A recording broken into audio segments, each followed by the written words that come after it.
골로새서 1장 1절부터 14절까지 말씀 같이 한 목소리로 읽겠습니다. 시작. 하나님의 뜻으로 말미암아 그리스도 예수의 사도된 바울과 형제 디모데는 골로새에 있는 성도들 곧 그리스도 안에서 신실한 형제들에게 편지하노니 우리 아버지 하나님으로부터 은혜와 평강이 너희에게 있을지어다. 우리가 너희를 위하여 기도할 때마다 하나님 곧 우리 주 예수 그리스도의 아버지께 감사하노라. 이는 그리스도 예수 안에 너희의 믿음과 모든 성도에 대한 사랑을 들었으며 너희를 위하여 하늘에 쌓아둔 소망으로 말미암음이니 곧 너희가 전에 복음 진리의 말씀을 들은 것이라. 이 복음이 이미 너희에게 이름에 너희가 듣고 참으로 하나님의 은혜를 깨달은 날부터 너희 중에서와 같이 또한 온 천하에서도 열매를 맺어 자라는도다. 이와 같이 우리와 함께 종된 사랑하는 에바브라에게 너희가 배웠나니 그는 너희를 위한 그리스도의 신실한 일꾼이요 성령 안에서 너희 사랑을 우리에게 알린 자니라. 이로써 우리도 듣던 날부터 너희를 위하여 기도하기를 그치지 아니하고 구하노니 너희로 하여금 모든 신령한 지혜와 총명에 하나님의 뜻을 아는 것으로 채우게 하시고 주께 합당하게 행하여 범사에 기쁘시게 하고 모든 선한 일에 열매를 맺게 하시며 하나님을 아는 것에 자라게 하시고 그의 영광의 힘을 따라 모든 능력으로 능하게 하시며 기쁨으로 모든 견딤과 오래 참음에 이르게 하시고 우리로 하여금 빛 가운데서 성도의 기업의 부분을 얻기에 합당하게 하신 아버지께 감사하게 하시기를 원하노라.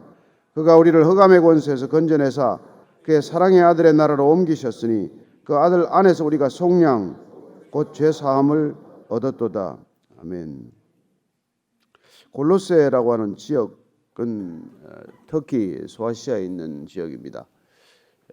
골로새 에베소에서부터 조금 떨어져 있는 도시고 그리고 그 옆에는 우리가 요한계시록에 나오는 라오디게아 또 히에라폴리스라고 하는 그런 도시들과 함께 있었지만은 점점 이름이 쇠퇴해서 상대적으로 이 히에라폴리나 라오디게아에 비해서는 감춰진 그런 이름이 되고 말았습니다. 어쨌건 이 골로새에도 교회가 세워졌는데 이 교회는 사도 바울이 세운 교회가 아니죠. 바울이 에베소에 있을 때 아마 두란노 서원에서 가르칠 때 그 가르치는 자리에 있었던 에바브로라고 하는 사람이 그쪽으로 건너가서 세운 교회로 이렇게 추정을 하고 있을 뿐입니다. 어쨌건 이 골로새 교회에 대한 소식을 그가 로마 감옥에서 듣게 됩니다. 그래 우리는 옥중 서신이라고 부르는 네 편의 서신 가운데 한 편지를 오늘 대하게 되는 것입니다. 우리가 옥중 서신이라고 부르는 에베소서, 빌립보서, 골로새서, 빌레몬서 가운데 이 골로새 성도들에게 이 편지를 쓰게 된 목적이 있겠죠. 에바브로로부터 전해 들은 이 골로새 교회의 소식은 그렇게 썩 좋지 않은 소식이었어요. 역시 이단들에 관한 문제였습니다. 교회는 늘 이단적 요소 때문에 고통을 겪었던 것입니다. 지난 2000년간 교회는 이단에 시달리지 않은 적이 없습니다. 온갖 종류의 이단들로부터 다 공격을 받았고 어떻게 보면 정말 복음처럼 그렇게 많은 변정을 거친 신앙도 없을 것입니다. 우리에게 지금 들려지는 전해지는 이 복음은 그런 시련 속에서 정말 불처럼 강한 연단을 받고 저희들에게 전해진 그런 진리의 말씀이라는 것을 깨닫게 됩니다. 먼저 오늘 이 편지는 1절, 2절 인사로부터 시작이 되죠. 다시 한번 읽습니다. 시작. 하나님의 뜻으로 말미암아 그리스도 예수의 사도된 바울과 형제 디모데는 골로새에 있는 성도들 곧 그리스도 안에서 신실한 형제들에게 편지하노니 우리 아버지 하나님으로부터 은혜와 평강이 너희에게 있을지어다. 늘 그러하듯이 바울은 사도가 되었지만은 12 제자가 아니었죠. 그러나 예수님을 만났습니다. 예수님의 부름을 받았습니다. 이방인을 위하여 택한 그릇으로 소명이 주어졌습니다.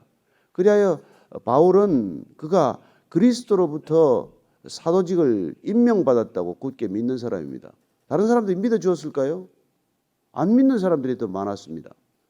그럼에도 불구하고 그는 그리스도를 만났기 때문에 그리스도를 만난 사람들은 부름을 받은 사람이요 또한 보냄을 받은 사람이라고 하는 것에 대한 변함이 없는 흔들리지 않는 그 자신의 믿음이 있은 것이죠.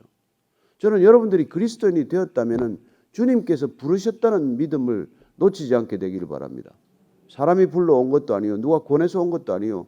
시작은 그렇게 되었을지 모르겠지만 우리가 그리스도를 꾸준히 따르고 있는 까닭은 그분이 친히 직접 부르시지 않고서는 우리 끝까지 못 따라갑니다. 사람이 부르면 여러분 가다가 흔들리죠. 사도 바울이 끝까지 순교의 자리까지 갈 수 있는 이유는 그리스도의 뜻을 따라 그가 사도가 되었다는 굳은 믿음 때문입니다. 오늘 바울은 믿음으로 낳은 아들과 같은 디모데를 형제라고 부르는 것을 보게 됩니다. 바울과 형제 디모데. 저는 저와 여러분들이 형제가 된 줄로, 자매가 된 줄로 믿으시기 바랍니다. 그래서 우리가 형제라고 부르는 것을 기뻐하는 것이죠. 목사라고 안 부르면 삐집니다. 그런 사람 없습니다. 그런 거 없습니다. 우리는 형제로 족한 거예요. 형제로. 바울이 담임 목사고 디모데가 부목사입니까? 형제예요. 형제. 그는 오늘 골로새에 있는 성도들, 곧 그리스도 안에서 신실한 형제들, 또 골로새에 있는 성도들도 또한 그의 형제들입니다. 골로새에 있는 형제를 만났습니까? 바울이 한 번도 골로새는 간 적이 없어요. 그냥 감옥에서 그 소식을 듣고 그들에게 편지 쓰는데 그는 형제라고 부르기를 조금도 주저하지 않는 것을 보게 됩니다. 그리고 그들에게 하나님으로부터의 은혜와 평강을 전하는 모습입니다. 우리가 돈을 보내줄 수도 없고 무슨 다른 걸 보내주는 것이 아니라 하나님으로부터 오는 은혜와 평강을 그들을 위하여 전해줄 수 있다는 것입니다. 아버지의 크신 사랑과 은혜와 평강을 전할 수 있는 그런 관계가 형제요, 자매라는 것입니다. 우리가 그런 은혜와 평강이 전해지지 않으면 육신의 혈육인들, 여러분 한번 다투기 시작하면 원수보다 못한 게 형제 아닙니까? 골육끼리 싸우기만 하면 그게 무슨 여러분 형제입니까? 그러나 우리가 은혜와 평강이 임하게 되면 그리스도 안에서 이게 주어지는 이 은혜와 평강이 있으면 우리는 진정한 형제가 되는 것이죠. 자, 그는 이제 편지 서두를 지나서 본론으로 들어갑니다. 3절 4절입니다. 시작. 우리가 너희를 위하여 기도할 때마다 하나님 곧 우리 주 예수 그리스도의 아버지께 감사하노라. 이는 그리스도 예수 안에서 너희의 믿음과 모든 성도에 대한 사랑을 들었으며 또 너희를 위하여 하늘에 쌓아둔 소망으로 말미암음이니 곧 너희가 전에 복음 진리의 말씀을 들은 것이라. 왜 지금 이 바울이 너희를 위하여 기도할 때마다 감사를 합니까? 그리고 도대체 이게 지금 어딘데 감사 기도가 나옵니까? 그는 지금 로마의 감옥 1차 투옥대로 봅니다만은 이 AD 60년 이 경에 61년에서 63년에 그가 로마의 감옥에 있을 때 감옥에서 그 축축하고 엄습한 감옥에서 그는 감사의 기도를 드리고 있는 것입니다. 저는 우리가 이 옥중 서신을 읽을 때마다 참 정말 우리의 신앙은 어떤 신앙인가? 바울의 신앙과는 어떤 차이가 있나를 알게 됩니다. 우리는 이렇게 자유롭게 예배를 드리고 있어도 감사가 부족해요.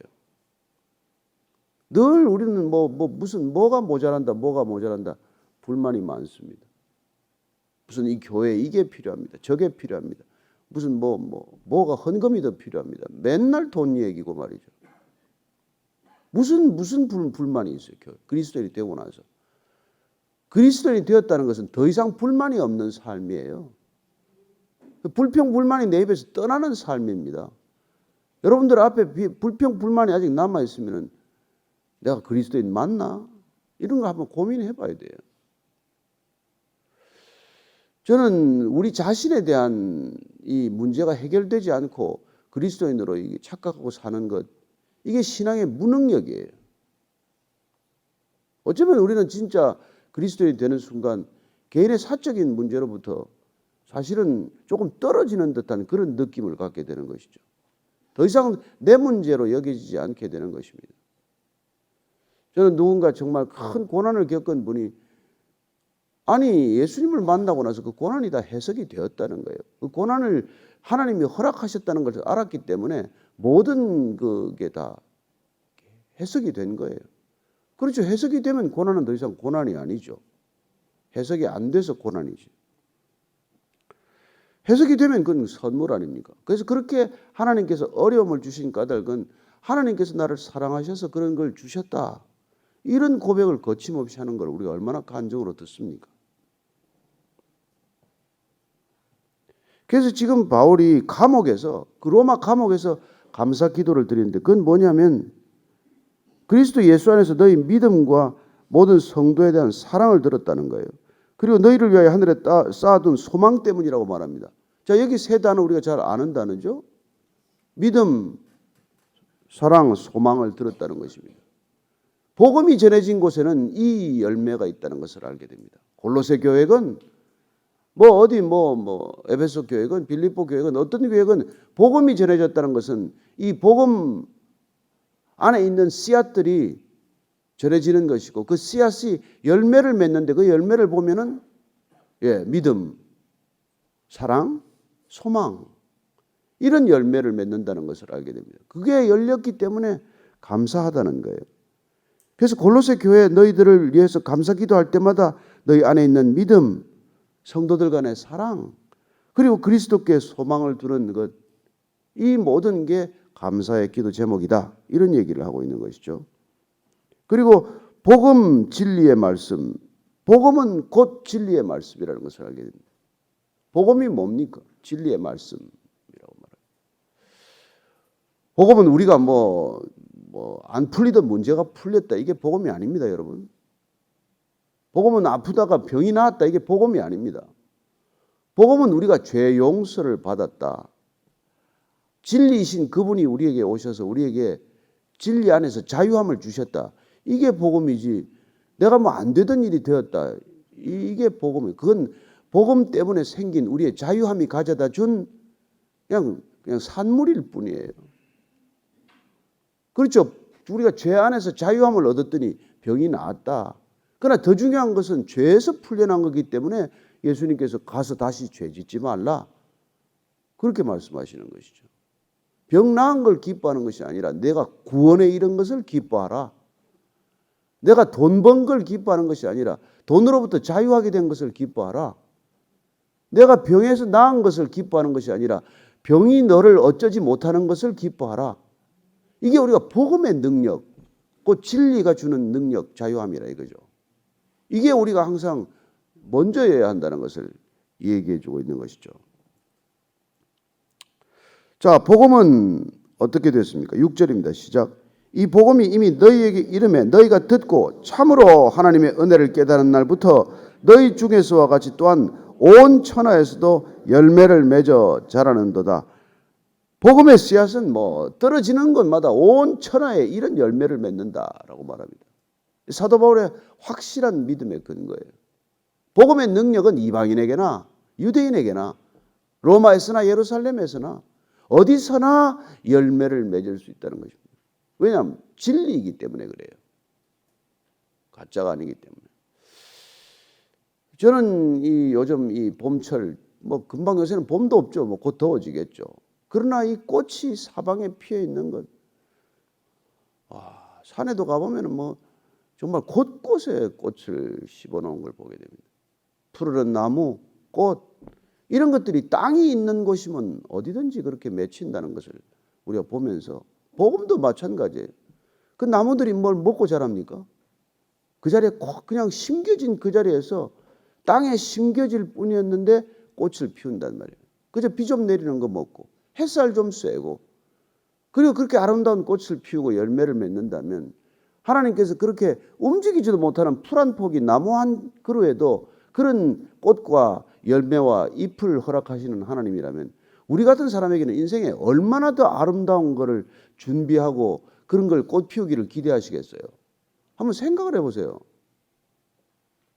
그 자리에서 그냥 흙 속에 뿌리 심겨져 있는 꼼짝달싹 못하는 나무 한 그루, 풀 한 포기에도 그런 섭리가 있는데 우리처럼 이렇게 자유롭게 다니는 이 인간이 얼마나 더 큰 아름다움과 더 큰 하나님의 섭리를 이 땅 가운데 펼쳐가겠어요. 그런데 꽃 한 포기 봐도 못한 그런 스트레스를 주는 인간 때문에 우리가 얼마나 힘드냐 이 말이에요. 차라리 꽃이나 보면 마음이나 편한데 그 인간은 보면 그냥 볼 때마다 스트레스를 받으니 이게 도대체 어떻게 된 일입니까? 그러니 이렇게 일그러진 이 세상 가운데 이걸 서로 기뻐하고 서로 신뢰하고 서로 사랑하고 서로 간에 기대를 품을 수 있는 그런 하나님의 나라로 바꾸는 게 무슨 방법으로 가능하냐 이 말이에요. 어떤 방법이어야 이 땅에 진정 그런 세상이 오겠습니까? 정치를 잘해야 됩니까? 경제를 성장하면 됩니까? 도덕적 윤리적인 기준이 높아지면 될까요? 우리가 정말 이 땅 가운데 복음이 심겨지면 마치 씨앗이 뿌려진 곳마다 풀이 나고 나무가 자라듯이 복음이 뿌려져야 그 땅에 비로소 그런 하나님의 나라가 이루어진단 말이에요. 그런데 그 하나님의 나라에 있는 꽃이 뭡니까? 핀 꽃이 뭐예요?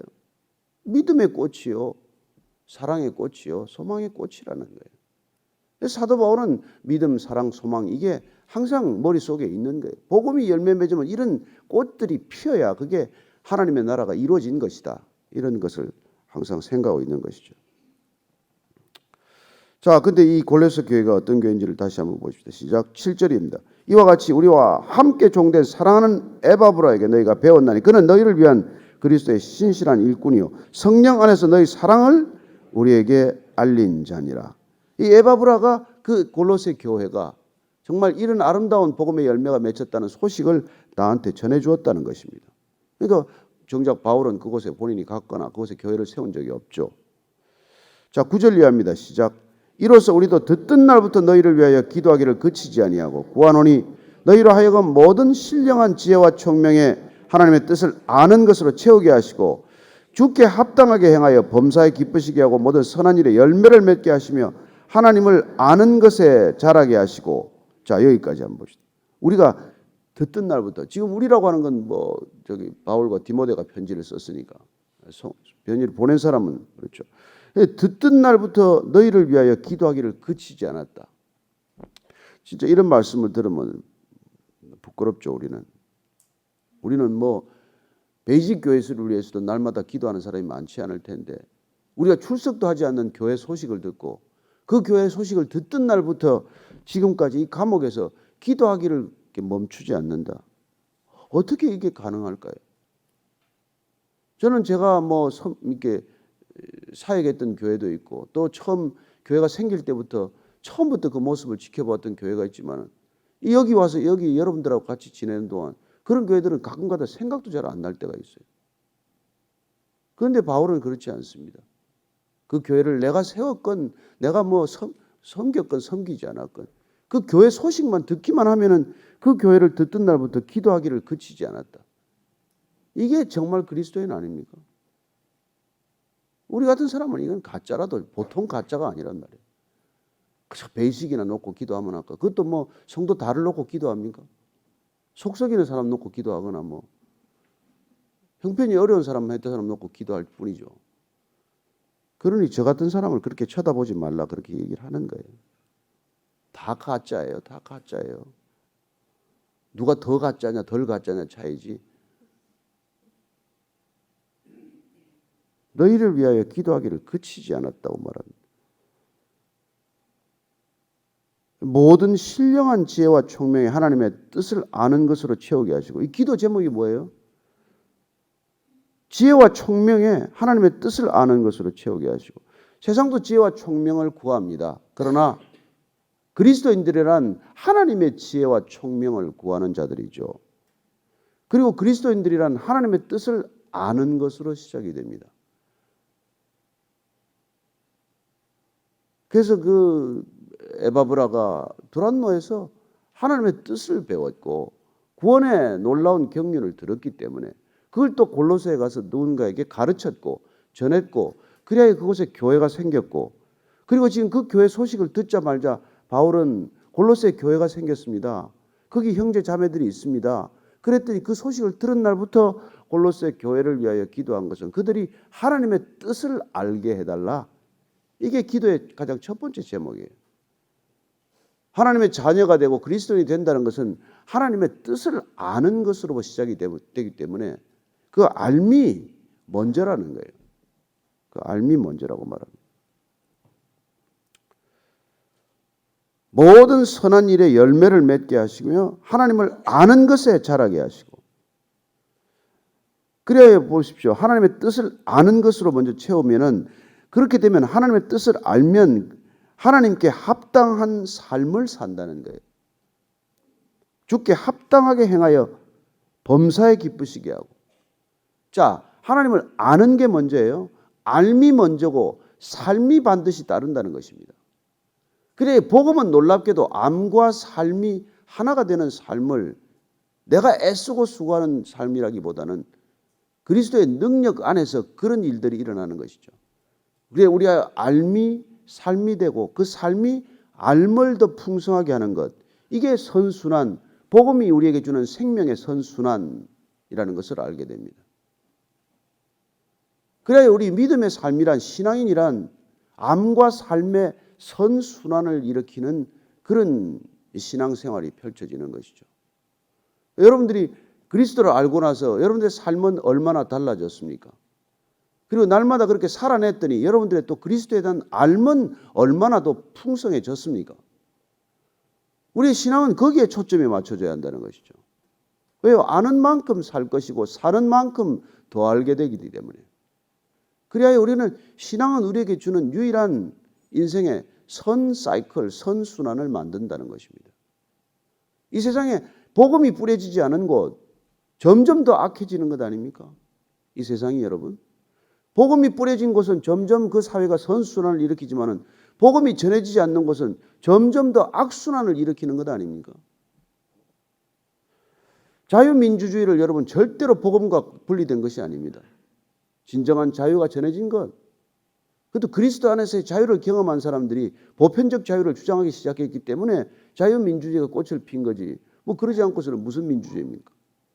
우리가 민주주의의 출발이라고 말하는 그리스 폴리스의 민주주의는 여러분들 전부 하층민들이 노예처럼 살고 그냥 경제적인 여유가 있는 사람들끼리 아고라에서 그냥 입만 가지고 놀았던 민주주의란 말이에요.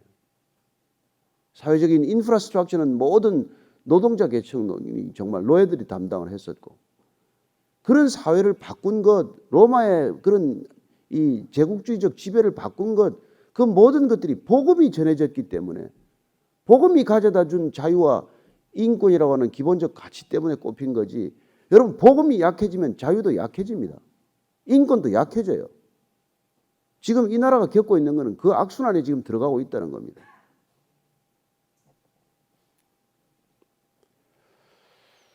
그래서 우리가 정말 기도하는 거죠. 뭐 거리로 나가서 싸우겠습니까? 또 촛불을 드시겠습니까? 우리가 기도하는 까닭은 하나님께서 이 악순환을 멈춰주시고 다시 선순환의 고리로 만들어 주옵소서.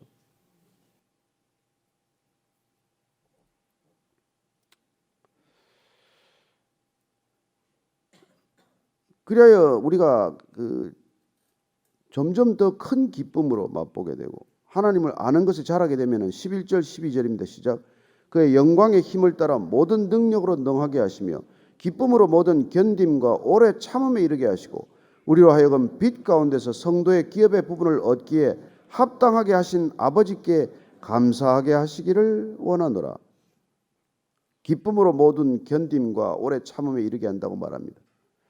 그렇습니다. 사랑, 믿음, 소망, 이 세 가지는 우리에게 기쁨과 감사와 기도를 가져다 줍니다. 그래야 우리에게 데살로니가 성도들에게 얘기해 준 것처럼 항상 기뻐하라, 쉬지 않고 기도하라, 범사에 감사하라고 하는 것은 복음의 열매를 맺은 사람의 삶이 구체적으로 살아가는 신앙의 모습이라는 것을 알게 됩니다. 믿음과 사랑과 소망이 우리 안에서 열매를 맺기 시작을 하면은 그럼 우리는 항상 기뻐하고 쉬지 않고 기도하고 범사에 감사하는 것이죠. 그렇게 살아가는 게 빛 가운데로 걸어가는 삶이다. 어둠에서 빛으로 옮겨진 삶이다. 사망에서 생명으로 옮겨진 삶이다. 이런 것을 알게 됩니다. 그래서 13절 14절입니다. 시작. 그가 우리를 흑암의 권세에서 건져내사 그의 사랑의 아들의 나라로 옮기셨으니 그 아들 안에서 우리가 속량 곧 죄 사함을 얻었도다. 아멘. 이렇게 살아가는 게 흑암의 권세에서 옮겨진 거란 말이에요. 베드로 전서에서 말하는 것처럼 우리를 어둠에서 불러내어 기이한 빛으로 인도하셨고 우리는 이제 그 빛으로 걸어가는 삶을 우리가 전하는 전도자의 삶을 살 수밖에 없는 것이죠. 우리가 다시 어둠에 돌아가지 않기 때문에 빛 가운데로 걸어가기 때문에 죽음에서 사망에서 생명으로 옮겼기 때문에 죽음 가운데 있고 그늘 가운데 있는 사람들에게 이 소식을 전하는 것 말고 이 땅에 더 중요한 일이 없다는 것을 알기 때문에 우리는 더 이상 사적인 삶을 살지 않기로 결단하고 공적인 삶을 살기로 우리가 결단하는 삶을 살기 시작하는 것이죠. 그래서 우리의 삶은 그리스도를 아는 삶은 우리가 그리스도를 따르는 삶으로 반드시 연결되게 되어 있다는 것입니다. 그걸 몰라서 우리가 못 가는 거지. 제대로 알고 바로 알기만 하면 그리스도를 알면 그리스도를 따르는 삶으로 반드시 우리가 옮겨진다는 것입니다. 그게 어둠에서 빛으로 가는 것이요. 우리가 종된 삶에서 자유인의 삶으로 가는 것이요. 속박의 삶에서 자유인의 삶이 되는 것이기 때문에 그 자유를 경험한 사람이 속박에 묶여있는 사람들한테 그 자유를 전하지 않고 뭘 먼저 전하겠어요. 저는 저와 여러분들이 그런 우리가 속량 곧 죄사함을 얻고 자유함을 얻게 되면서 빛 가운데로 걸어가면서 누리는 이 빛으로 어둠에 있는 사람들을 초청하는 삶이 되기를 축복합니다. 그것 이상 더 중요한 게 없기 때문에. 그리고 우리하여 살건 죽건 호흡하건 이 호흡이 멈추건 그 한 가지만을 생각하고 살면 그리하면 하나님께서 모든 것을 더하시리라고 믿으시기 바랍니다. 우리가 먼저 하나님의 나라와 그 의를 구했더니 하나님께서 모든 것을 다 더하셨습니다. 이 고백, 이 귀한 고백이 우리의 자녀들에게도 간증이 될 수 있기를 축복합니다. 오늘 기도할 때 하나님 골로새 성도들에게 보냈던 이 바울의 애틋한 마음, 그 진지한 사랑의 마음, 누군가의 소식을 듣기만 하면, 교회 소식을 듣기만 하면 기도를 멈추지 않는 그 놀라운 열정, 그 열정, 꺼지지 않는 불이 우리에게도 있게 하여 주옵소서. 한번 그렇게 기도하겠습니다. 하나님 아버지, 힘들다고 말하지 않게 하여 주옵소서. 어렵다고 말하지 않게 하여 주옵소서. 감옥에서도 골로새 교회를 위하여 기도하는 사도 바울의 그 놀라운 태도를 우리도 본받게 하여 주옵소서. 하나님, 기도를 쉬지 않는 그런 놀라운 바울의 열정, 기도를 쉬지 않겠다고 결단했던 사무엘의 결정, 그런 믿음의 결정이 우리에게도 있게 하여 주옵소서. 하나님 아버지, 다 어렵고 힘든 시대를 산다고 말합니다. 그러나 초대교회만큼 힘들겠습니까? 아프리카만큼 힘들겠습니까? 그 어디보다도 힘들겠습니까? 하나님, 이렇게 편하고 안락한 시대를 살아가면서 하나님, 우리가 할 수 있는 일, 해야 할 일은 어둠 가운데 있는 사람들 빛으로 인도하는데 우리의 마음과 목숨과 뜻을 다하게 하여 주옵소서. 하나님 아버지, 우리의 그리스도를 아는 알미, 그리스도를 진실로 따르는 삶이 되게 하여 주옵소서. 이제는 십자가에서 하나님을 아는 알미, 하나님을 온전히 따르는 삶으로 선포하신 우리 구주 예수 그리스도의 은혜와 하나님 아버지의 놀라우신 사랑과 날마다 그 사랑 깨닫게 하심이 오늘 말씀을 따라 다시 한번 우리가 복음을 받은 사람답게, 복음을 전하는 사람답게 살기로 결정한 이 자리에 고개 숙인 모든 복음의 형제 자매들 위해 지금부터 영원까지 함께 하시기를 간절히 축원하옵나이다. 아멘.